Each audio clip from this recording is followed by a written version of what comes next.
The rockin' congresswoman from the great state of Illinois, Representative Jan Schakowsky, wearing her good trouble mask. Good morning, Representative. That is a I got to get one of those. I got to get one. It's great, right? Yeah. It's a sad but inspirational time in Washington, isn't it, with John Lewis? I mean, it is to hear his own words yesterday. Yeah. Wasn't that the best idea? Oh, no one could say it better. And so Nancy Pelosi she yielded her time to him. It was wonderful. Yeah. But boy, if ever we needed good trouble, now is the time, right? I just as a layperson, I can't imagine as a congressperson how overwhelmed and exhausted you are every day by the just blatant corruption, illegality. I don't even know where you start. I assume Bill Barr is coming. I know Chairman Nadler was in a car accident. He's okay, thank God. So I guess Bill Barr will testify, but where do you even start with the number of times that the Attorney General has been caught lying to the American people? Here's why I can keep going every day, is that even though the media likes to talk about how hopelessly divided we are as a country, actually, most Americans agree with basic things. For example, they don't think that the rich should get the benefits of all these bills that we are passing, that ordinary people need to be able to get their unemployment insurance, that they deserve to have the health care that they need, that wearing a mask is not some sort of a left-wing conspiracy. We are actually united on a lot of things, and I think the polls are reflecting that Donald Trump is losing support because of the horrible mismanagement, not only of him, but of his attorney general, and on and on. Yeah, you tweeted the federal eviction moratorium in the CARES Act expires today. That was yesterday. About 27 states have allowed their eviction moratoriums to expire or never had a statewide moratorium to begin with. And you said, Mitch McConnell, we need the HEROES Act now. I mean, they can't seem to even. Where's Chuck Schumer? Yes, Chuck Schumer yesterday. They can't even seem to finish the argument among themselves, right? Here he is yesterday. So we propose quickly, if the Republicans would ever get their act together and start negotiating with us, money to go to these schools so they could make them safer. Because we do want to open the schools, but only if they're safe.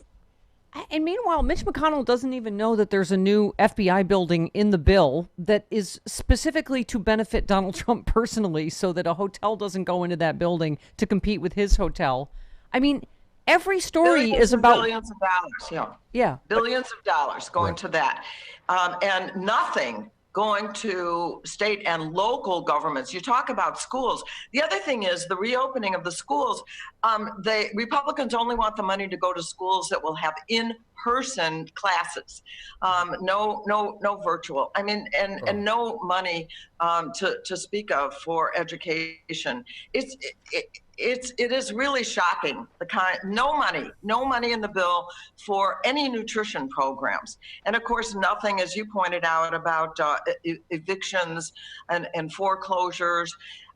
Honestly, Stephanie, the money, the $600 a week, is done at the end of this week. I don't know what people are going to do. I really don't. I am so fearful of the kind of steps that people will take. I understand the landlords wanting to be paid, but the Republicans say people take the money and they don't want to pay their rent. Are you kidding me? The contempt. It's not only these bad bills, but it's the contempt that they show for working families. Yeah. It is just astonishing.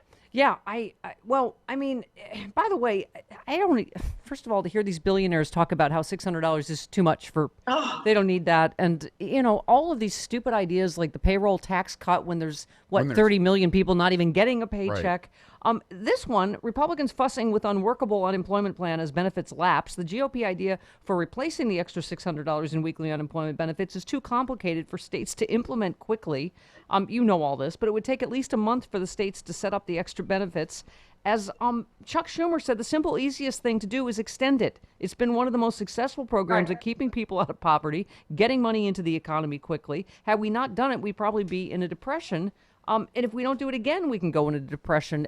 I mean, they keep complicating things and arguing among themselves while people are running out of money, right?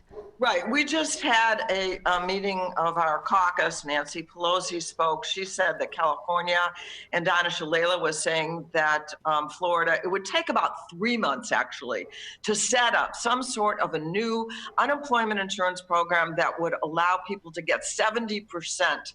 You know, that's the other thing that they say, by the way, is that people would rather just stay home and collect money rather than go out to work. No, I mean, people would like to go out to work. Of course, they'd also like to be paid a fair salary when they go out to work. And so the fact that they will be home with inadequate money means the economy won't get that money. Where do you think that $600 a week went? It went to buy things, to pay for things, to keep our economy minimally at least going. Without it, we're going to see unemployment spike. Yeah. Representative, I know you, among, I'm sure, many others, are just outraged that he seems to have the money for his secret police forces that he's sending in to, tear gas moms in Portland or whatever. But I know Chuck Schumer also said Monday Democrats will push to add a provision in the next coronavirus relief package that would limit Trump administration's efforts to send federal agents to patrol major cities. Seems like some good stuff. It requires police officers or federal officers to identify themselves and where they work during interactions with protesters, and that they don't use unmarked vehicles. It would also say while federal agents can be on federal property, they cannot go up and down streets patrolling cities without the permission of the mayor and the governor. I mean, did you think you would be confronting what really is fascism at this point? This is what fascism looks like. It absolutely does. It looks like police officers, like thugs, no identification of who they are, no visibility of who they are, putting people in unmarked cars, taking them away to who knows where. That is fascism, not like fascism, it is fascism. And we've been working with our mayor in Chicago to make sure we were told, it's not going to be like you're seeing. But so what is it that we're seeing? What do you call that? Yeah. I mean, it is frightening. It is really the scariest. And how do they not have money to open schools safely, right? Not have money to help people whose rent is due, who aren't working, and they have money for 50, 60, 70,000, fully equipped, militarily equipped police to go into major cities to stop what? Graffiti? To stop, moms or dads with leaf blowers? I mean, this is, I've never seen a president at war with the American people. I mean, they're using the language of the military against American people, aren't they? They absolutely are. And that's why, in some ways, this is a John Lewis moment, and saying that we need to get into good trouble and that we need to protest that. And that's why I say I really do think the majority of Americans, I don't care if you're Republican or Democrat, if you have been home depending on $600 a week, and you're a Republican, and you want your kids to go back to school, you want your families to be healthy, they look at this president and see that he is the worst president we have ever seen. There is no federal leadership in a good direction. He has to go. Yeah. We have to win. Well, it is. Our lives depend on it. I was just going to say, your tweet, you said the president demanded states step up testing. He then told his administration to slow the testing down. He falsely blamed the rising case numbers solely on testing. Now he's blocking money for testing. He's failed every step of the way to develop a national plan, has only shifted blame. And it's just, we are out of control now with this.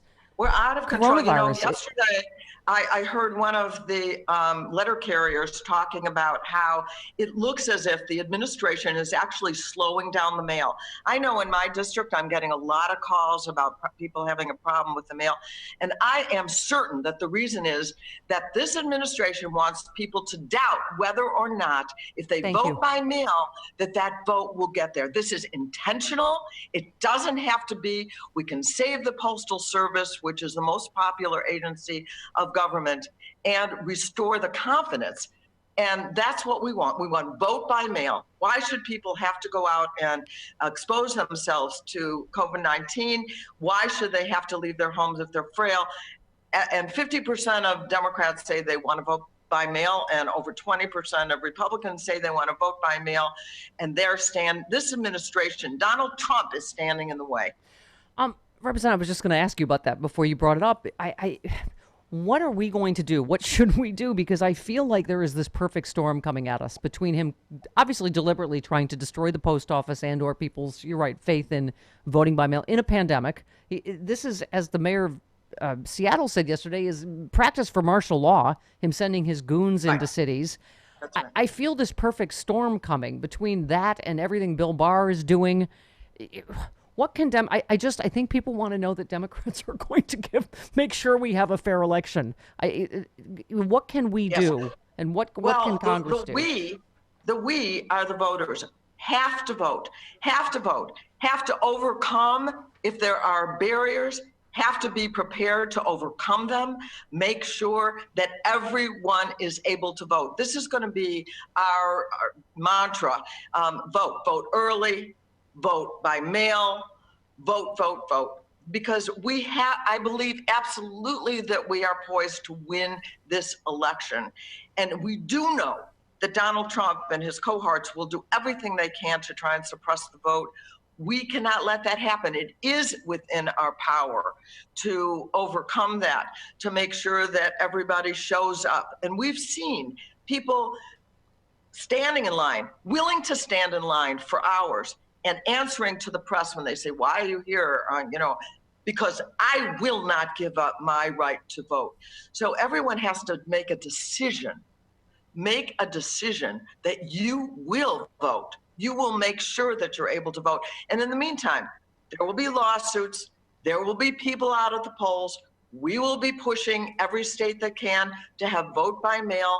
And hopefully we're going to be able to pass a bill that will make everyone anywhere be able to vote by mail. Yep. And I think all we can do is what we're doing right now is just speak out.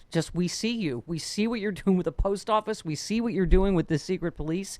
And just keep, as you said, like John Lewis, in honor of John Lewis, vote and make good trouble. Do not, go silently. And as you said, after the Women's March and the big female wave in 2018, don't mess with AOC. Yeah. That's what you tweeted. Don't. Do not. It's the whole party. Did you ever think you would see a congressman call another congressperson an effing B on the steps of Congress? I mean, this is who this party has become. Would I ever? Absolutely, I would ever. And that was really the point of AOC's remarks. Absolutely. People say things. Now, he claims that he didn't say it to her. No, he only said it to his buddies who probably cheered him on, that he had the nerve to call her that, a member of Congress. But as she said, hey, I'm used to this. I was a bartender. I was a waitress. Women know about that. And so it should be no shock whatsoever. And the fact that Donald Trump's niece said, she's heard him use the N-word. She has heard him talk about Jews in a derogatory way. Yeah. I'm not at all surprised that he said that. Not at all. Yeah. I love that visual of throwing someone out of a bar, and I think that's what we need to do. Yeah. Yes. On November 3rd. Yes. Just picture throwing a bunch of Republicans out of a bar. Right. The privilege time is over. It's Absolutely. done. There you go. Be America's bouncers. All right. Jan Schakowsky, you are the rockin' congresswoman, as you know, from the great state of Illinois, and it's always a thrill and a pleasure. Talk to you soon. It's mine. The pleasure is mine. I love you, Stephanie. Thank you. I love you back. Bye. Thank you. This is Representative Jan Schakowsky. Fantastic.